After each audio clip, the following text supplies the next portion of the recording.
Breaking news. ఢిల్లీలో వాతావరణం ఒక్కసారిగా మారిపోయింది. ఈదురుగాలులతో కూడిన భారీ వర్షం పడుతోంది. దీంతో లోతట్టు ప్రాంతాలు జలమయమయ్యాయి. రోడ్లపై భారీగా వరద నీరు చేరింది. వాహనదారులు తీవ్ర ఇబ్బందులు పడుతున్నారు.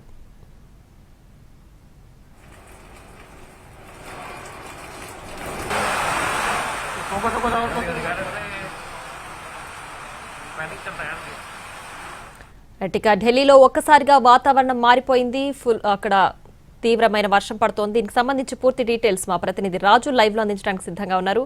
రాజు, చెప్పండి, ప్రస్తుతం ఢిల్లీలో పరిస్థితి ఏ విధంగా ఉంది? ఎలాంటి హెచ్చరికలు ఏమైనా జారీ చేశారా? లోతట్టు ప్రాంతాల ప్రజల పరిస్థితి ఎలా ఉంది?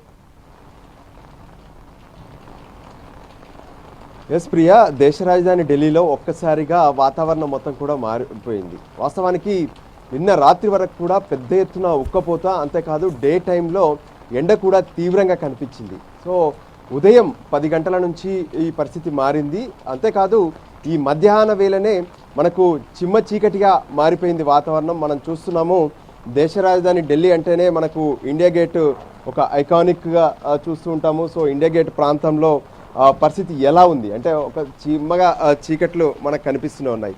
మరోపక్క పక్కనే ఉన్నటువంటి నోయిడా, గురుగ్రామ్, దాంతోపాటు హర్యానా ఈ ప్రాంతాల్లో రెడ్ అలర్ట్ కూడా జారీ చేశారు.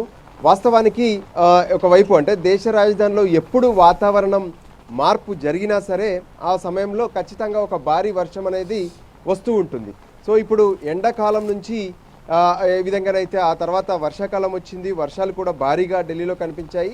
సో ఇక వర్షాకాలం నుంచి చలికాలంలోకి వాతావరణం మారే అవకాశం కనిపిస్తుంది. ఒక రకంగా చెప్పాలంటే గత ఏడాది మాత్రం చలికాలం ముందే ప్రారంభమైన ఈసారి కొంత ఆలస్యంగా కనిపిస్తుంది. సో మొత్తానికి ఇక ఈ రోజు నుంచి చలి అనేది మొదలు కానున్నట్లే అని ఒకవైపు వాతావరణ విశ్లేషకులు కూడా స్పష్టం చేస్తూనే ఉన్నారు. అయితే ప్రస్తుతం కురుస్తున్నటువంటి భారీ వర్షానికి తోడు ఈదురు గాలులు కూడా మనకు కనిపిస్తున్నాయి. దాంతో ప్రతి ఒక్కరు కూడా అంటే రోడ్లపై వెళ్ళేటటువంటి వాహనదారులు, దాంతోపాటు ఎవరైతే లోతట్టు ప్రాంతాల్లో ఉండేటటువంటి వాళ్ళు, వీళ్ళందరూ కూడా జాగ్రత్తగా ఉండాల్సినటువంటి అవసరం ఉందనే విషయాన్ని ఇప్పటికే అటు ఢిల్లీ ప్రభుత్వంతో పాటు మరోవైపు వాతావరణ శాఖ కూడా పదే పదే హెచ్చరిస్తూనే ఉంది. గతంలో ఏ విధంగానైతే లోతట్టు ప్రాంతాలను టార్గెట్ చేశారు, సో అక్కడ భారీగా వరద రాకుండా మాత్రం ఇప్పటికే దానికి సంబంధించి కొన్ని కీలకంగా కూడా ప్లాన్ చేశారు. అంటే హెవీ మోటార్స్తో లోతట్టు ప్రాంతాల్లో ఉన్నటువంటి నీటిని ఎప్పటికప్పుడు తోడి మరో ప్రాంతానికి తరలించేలా కూడా ప్లాన్ చేశారు. దాంతో రోడ్లపై నీళ్లు నిలవకుండా కొంత జాగ్రత్తలు పడుతూ ఉన్నారు. అయితే ఈ భారీగా పెరుగుతున్నటువంటి వర్షం నేపథ్యంలో మాత్రం అనవసరంగా రోడ్లపైకి ప్రజలెవరూ రావద్దనే విషయాన్ని కూడా హెచ్చరికల ద్వారా జారీ చేస్తున్నారు.